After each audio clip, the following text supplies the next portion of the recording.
Master's Moon, written by Steve Gallagher. Episode 7.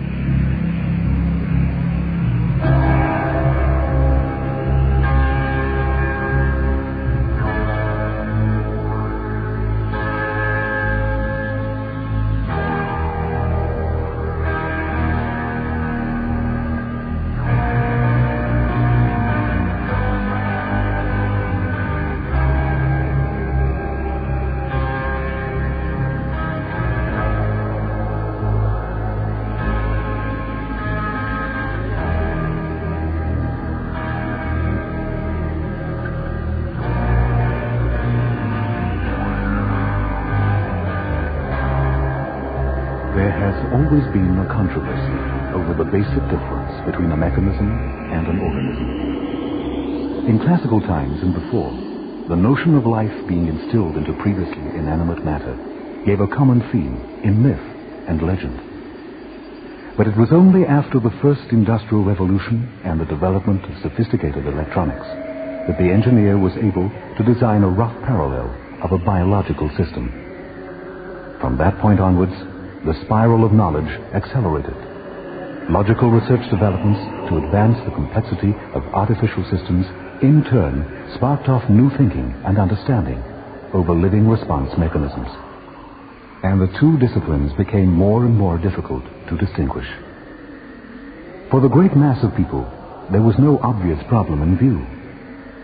Someone who can barely distinguish intelligence in a man is hardly likely to spend much time considering the implications of intelligence in machine. But ignorance of the problem didn't make it go away.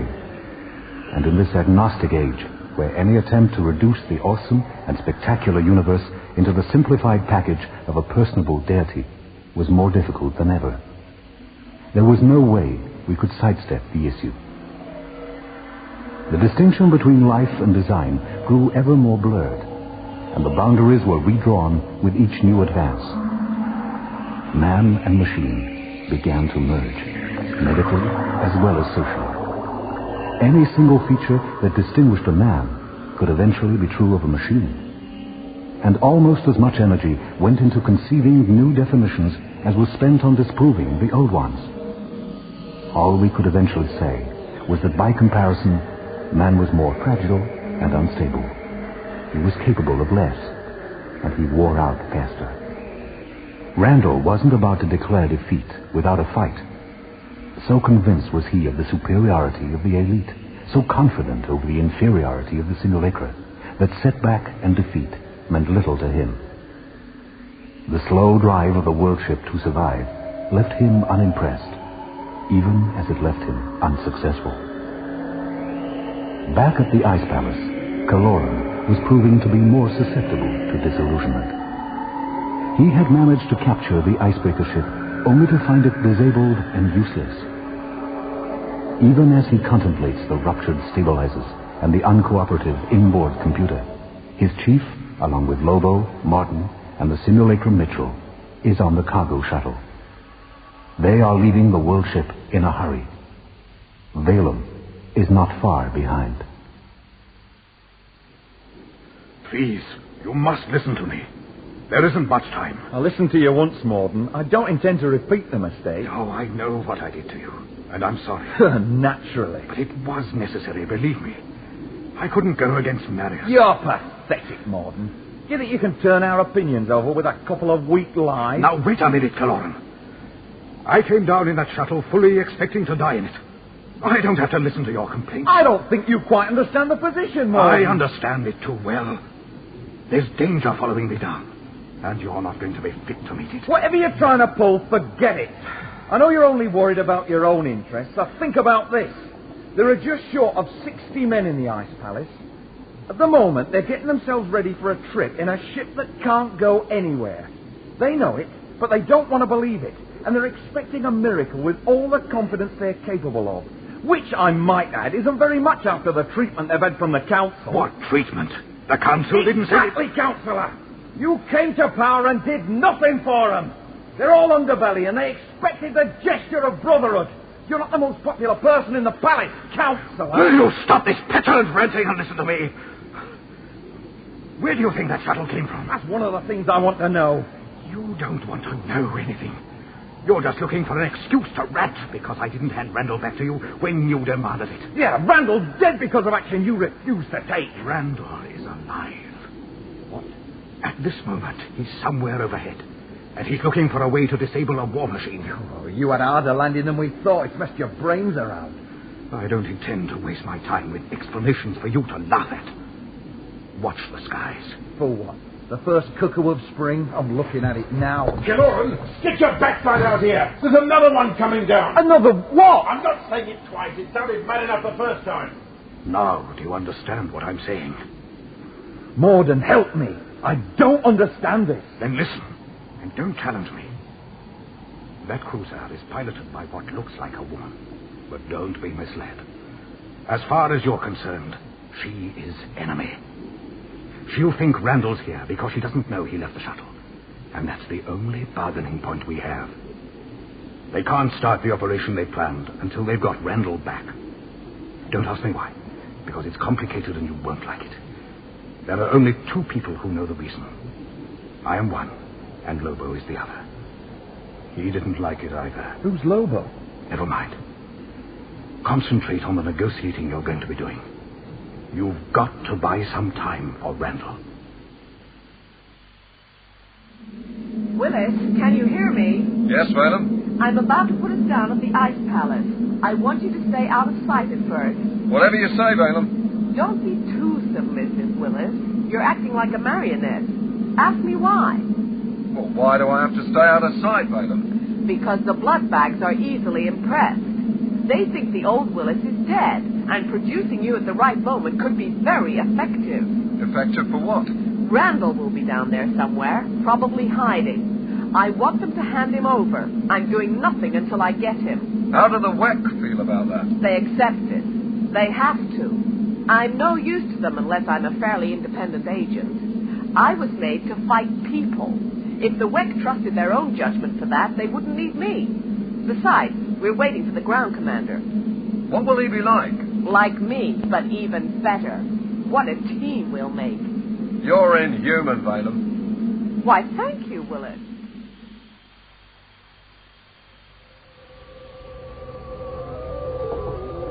Is this the place? This is it. It's where I came for the information that Morden wanted. Well, it doesn't look much. It isn't much. Most of the useful stuff was ripped out when they transferred across to the bigger ship. The memories are complete, though. How can you be sure? Because they're not hardware. You can't just pick them up and carry them over. For one thing, the ship would die as you were doing it. So, how did they manage? Well, they used this unit to design another, then recorded all the memories across until they had a perfect copy. Like the ship was making a simulacrum out of itself. I suppose so. Never gave it that much thought. And there's no point wasting time on it now. Can you control the ship from here? I think so. Think so's not enough. Can you do it? I won't know until I've tried. At least give me a chance. I'm sorry, but time's limited. I know, and there's a lot to do. You'd better leave me alone. Well, hurry it up. I can't hurry it up. I'll be as long as it takes. But you were able to plug straight into the shuttle. Then look at the lousy job I made of it. Anyway, this isn't the shuttle. It's a 10-mile cylinder. You haven't even told me what I've got to do with it. Yeah, come on, Randall. About time you spilled this magnificent plan you've been cooking. I'm not sure it will work. Now he tells Oh, us. shut up and listen. Morden gave me the idea when he said we couldn't disable the Wekk ship without turning off the sun. I'm not sure I want to vote for that. Nobody's voting on it. We're going to do it. You're overestimating my abilities. It's the only answer I can come up with on the information I've got. The ship needs direct sunlight. Without it, the power supply cuts down to virtually nothing and gets diverted to basic survival needs and nothing else. Now, when the power goes, the Wekk have to dive for their survival couches before the biological hibernation mechanism takes over, triggered by the fall in temperature. If they don't do that, they risk wasting away in cold sleep over an indefinite period. They don't even know when they're going to find another usable system. Full marks for alien biology, but your physics are overambitious. I want you to find a way of firing up whatever propulsion system this deserted ship uses. I want you to accelerate its orbit so it collides with the inhabited ship in front. Now, it's got to be right in two respects. The most important one is that it has to push the inhabited ship into a planetary eclipse. What does that mean? It means that the other ship has to be pushed out of the line of sight of the sun, into the planet's shadow. Can you do that? I don't know. What's the other thing I have to get right? The collision has to be hard enough for the two ships to be mangled together at the point of contact. Enough for us to get through. Now, can that be done? It could probably be done, but not by me. Why not? What do you think I am? I've got the mind and most of the memories of an ordinary man. You seem to think I'm some kind of miracle worker. But you're not an ordinary man. You accepted me as one. Because it was convenient. It kept you quiet and more than happy.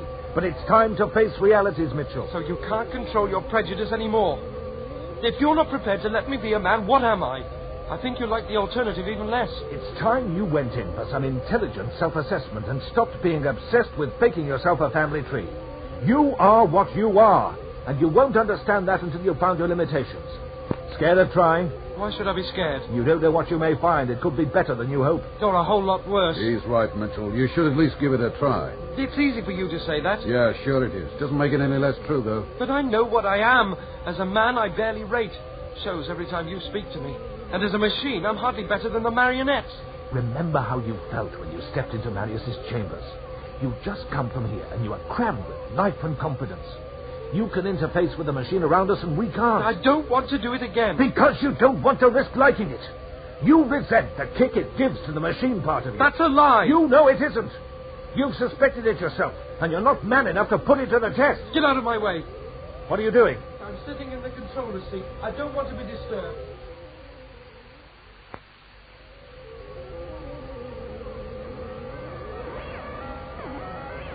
How long is he going to sit staring at that screen? Like you said, as long as it takes. I can only assume he's taking information from us. It seems like just colours and music to me. He must be seeing more. But even if he understands it, will he be able to use it? I damn well hope so. That was quite an ass-kicking you gave him. No, he needed it. He's too inclined to feel sorry for himself. How much of it did you need? I don't know. Does it really matter? I would have thought so. An idea's an idea. Doesn't make any difference whether it's sincere or not, as long as it gets the right reaction. Look, assume for a minute he can do it. Assume that he locks the two ships together and we can transfer across. What the hell do we do then? With the power right down, we'll have the run of their ship. We find the equivalent of this control room and wreck it. And what then? How are we supposed to get home? I don't know. And that's the only honest answer I can give you. Oh, thanks for that much anyway. It can be done, but it isn't going to be easy. Nobody said it would be. Can you do it from here? From this chair, nowhere else. I don't see anything that looks like controls. There aren't any. The Wekk don't have any power over what the ship does. But you think you have? I can't replace the main computer, if that's what you mean. But I can work inside it. How? Not in any way you'd understand. I have to join the machine, be part of it. Then I can use my thoughts and impulses to give it drive, and they're automatically translated into action by drawing on the ship's memories and capabilities. Like the shuttle, I become the ship. Sounds like one hell of a trip. And damn lucky you can do it. Lucky nothing. It's part of my design capability. How do you think Balaam and the other simulacra are piloting their cruisers? Is that why you resisted the idea so much, when you knew all along you could do it? I knew nothing of the kind. Something could still go wrong. You ever heard of celestial mechanics? They fix spaceships? It's a field of mathematics and navigation in which the shortest distance between 2 points is hardly ever a straight line. A slight error either way, and we could send the line of ships cannoning down through the atmosphere and right onto the city, or else just bust a hole and lose all our air. Watch the screen. How do you do that? I think it, and it happens. These are plans of the two ships. The third and newest one doesn't appear anywhere in this computer's memory, so I'll have to guess and make some allowance for it. What do those lines mean? You can only see a few of them. The rest are outside the range of your vision. I'm running through all the possible scenarios of action, and those lines represent the angles and courses available to us. The diagram represents a three-dimensional model in the machine. A real model? A mathematical one. That's too fast. I can't look. Don't then. If I slow it down, it'll take hours instead of minutes. Let him alone, Randall. He seems to know what he's doing. I hope so. What was that? That was the first major disaster scenario. We missed the Wekk ship completely, tore loose, and shot off towards the sun. Don't much like the sound of that one. Perhaps you can find us something cooler. I thought that one would work. Don't worry about it. Try another. He seems to be enjoying it. He's finding potential he didn't know about. He was so obsessed with being considered a man that he forgot there might be some advantage in being a machine. But it's a matter of pride. How would you like to think that you were an artificial construct? I wouldn't, but that's not the point. The point is we keep feeding him the right lines to make sure he stays happy. While he's happy, he's useful. And when he's not? He's just another appliance. You haven't meant a word you've said to him. It was all a lie to get what you wanted. Of course it was. I'm not blind. Look at him. I'm looking at you, Randall. I'm wondering whether it's better to be a machine with a dream or a man without a soul. That's it. That's the one. What have you found? Watch. I'll run it through on the screen slowly. Now, this is about 1/10 real time. That's still pretty We have slow. a burn at all the points shown there by red lights. The length of the burn has to be exact. Watch the diagram of our ship begin to move towards the other. Ah, there it goes. Now, we've got a precisely defined angular momentum. At this point, we have to have a second burn, a shorter one. Why, what was wrong with the first one? Nothing. But it was only necessary to get us into position for this next move. Watch. Our ship's veering away. It's going to miss. No, it isn't. Look, it's going to put the Wekk ship right on its head. My first mistake was because I was trying to make the ship rebound onto a new course. But it won't work like that. You have to give a straight push in the right direction. I'll speed the diagram up now. Two ships are pulling apart. We'll have no more than an hour to get down to the damaged area and make the transfer into the Wekk ship. That's about the same length of time as it'll take for the two to travel around the planet and out of the sunlight onto their new course. Then their own inertia will pull them apart. Won't their ship be able to react and bring itself back? Not in time. Besides which, it'll have to start powering down. But there's another problem. What's that? An hour later, we'll be around and back into the sunlight. The hibernation sequence will start reversing. Doesn't leave much margin. Well, it doesn't leave any margin. Can't we think of something else? Like what? Well, like something that means we can stay here and manage everything from a distance. So we don't have to go into a ship full of things like that statue we saw. This is no time to start calling up all your old bad dreams. When are we going to start the sequence? I started it as soon as I knew I'd found the right one. Oh, I didn't hear anything. Why should you expect to? Can you put us a display on the screen? Let us see how far along we are. There. The second burn's just finished. Well, by the looks of that, we're almost at collision. What's happening? That's it. There's nothing more I can do here. How far to the crossover? About 2 miles. We'll have to hurry. Well, take all the time you've got. The longer, the better. Have they finished talking yet? Can you tell what they're saying? Stop nagging at me, Colin. I can't read lips, and the glare from the eyes is starting to blind me. Move over then, Berger. Let me try. I'm taller than you. I can see better. I'm only giving you a rest. I don't need a rest. I can still see fine. Right for you, but how about sharing what you're seeing? I was trying, wasn't I? How about giving me a chance? All right, both of you. Berg, go ahead and tell us what you can see. Kiloran's talking to the woman. Whatever it is he's saying, she's not very pleased. It looks as if she could be threatening him with something. But he's not backing down. He better not if Morden was telling us the truth. Kiloran's a good kid. He won't screw up on us. He's also elite. Don't forget, he might sell his house. What's going on down here? Quiet, Worm. Berg, concentrate. Berg's doing what? What's so funny? All back into the woodwork, Worm. We've managed fine without you so far. You had your chance to join us. I don't want to join you. And he asked what's going on. There's something happening. Shut up, Worm. What is it? She got angry. Looked like she was going to hit him. And she turned around and climbed back into that jet thing she came down in. Is she leaving? No, all the hatches are still open. But I can't see what she's doing. Kiloran's coming back. How does he look? Does he play it? He's as white as the ice. He looks downright scared. Well, somebody please tell me what's going on. We don't even know ourselves. Can't you find something to do? Is there anything I can do? Sure is. Crawl off somewhere else, Worm. Somebody open the hatch and let Kiloran in.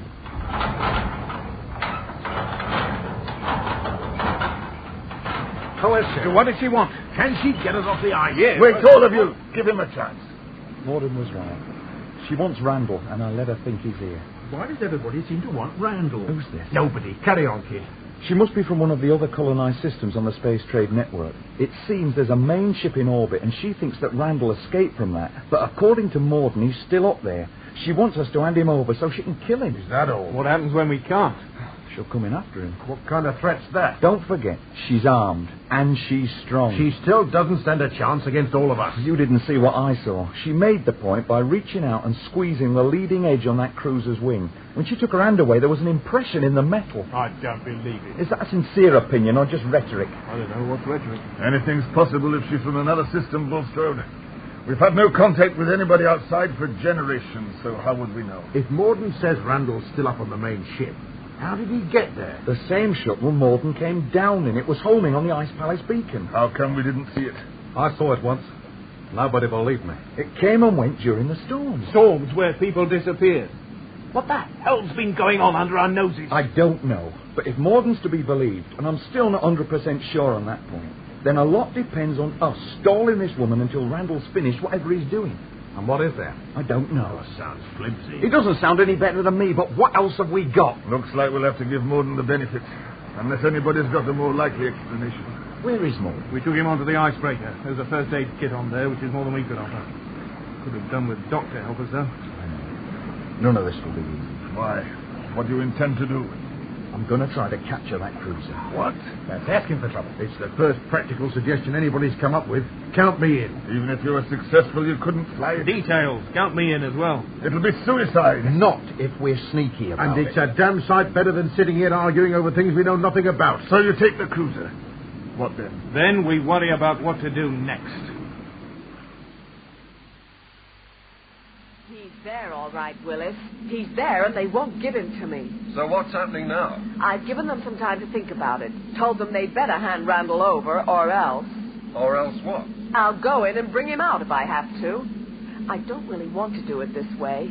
Enough of them together might damage me in the same way as Randall damaged Pearson. You could blast the whole palace from the air. I could, but I wouldn't see Randall squirm. I need that satisfaction.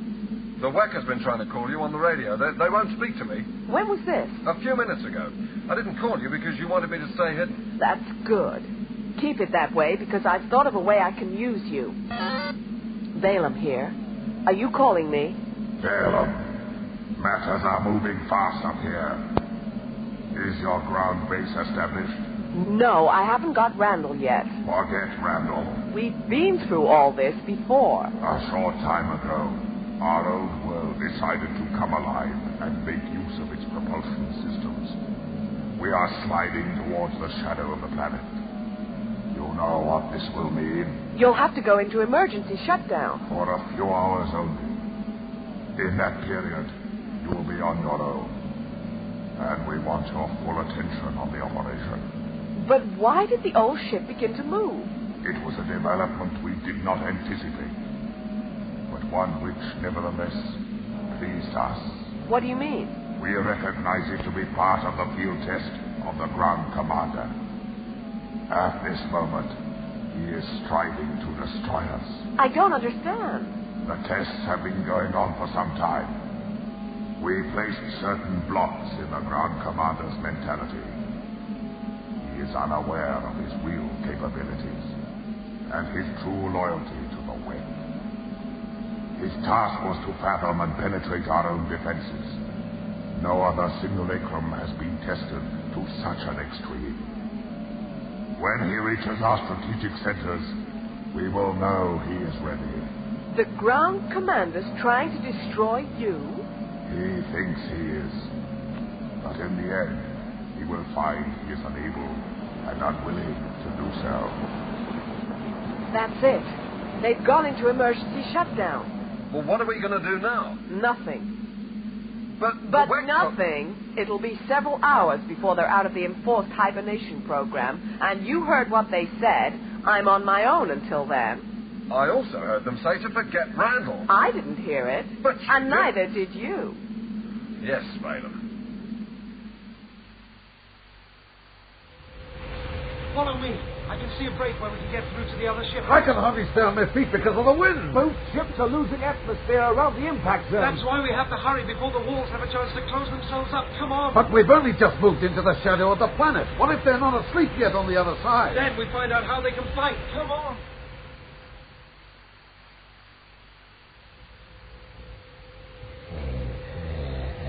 Look over there. One of them hasn't made it to the hibernation chamber. Don't go too close. Just slowed right down. It must have been caught in the drop in temperature as the air escaped. Is like a lizard. We were right about the statue. Listen, don't go too close. Being slowed down isn't the same as being asleep. I don't like the look of those jaws. The creatures themselves are weak. They need the ship to support them and the simulacra to do their dirty work. And that's why we're here. You can study them when we've disabled their ship. Until then, we've got to go carefully. Why? What's the danger if they're all like this one? They may not be. The further in we go, the warmer it'll be. He seems to get more confident every minute. Well, that's good. I've had enough of dragging his tongue out of his mouth and trying to cheer him up. This is it. I recognize the sound. Doesn't look like the console in the other ship. It's a completely different design. It worries me. Do what you have to. I'll keep a lookout on the door. That shouldn't be necessary. The temperature's dropping all the time. Yeah, you don't have to tell me. I wish my suit units were working. Oh, never mind that. Do what you have to. At least give me a chance to work it out. What's there to work out? Plug in and get going. You don't plug in. You wouldn't understand. What's the matter, Mitchell? Surely you're not getting twinges of old loyalties. What's that supposed to mean? You're the only one here who can get access to the programming of that thing. That's not what you were starting to say. All right, then, I'll say it. You're either a man or a machine. I know what you say, but I still don't know which you really are deep inside.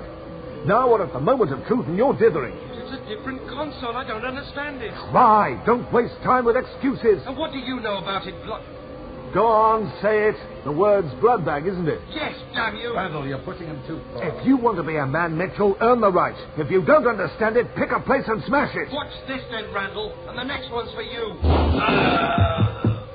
Move away from the console. Where did that thing come He from? didn't pass me, honest. He must have been hiding in the shadows of the room. And he's wearing a thermic suit. That's why he's not in hibernation. Unnecessary discomfort for a proud duty. I welcome the new ground commander of our simulacra.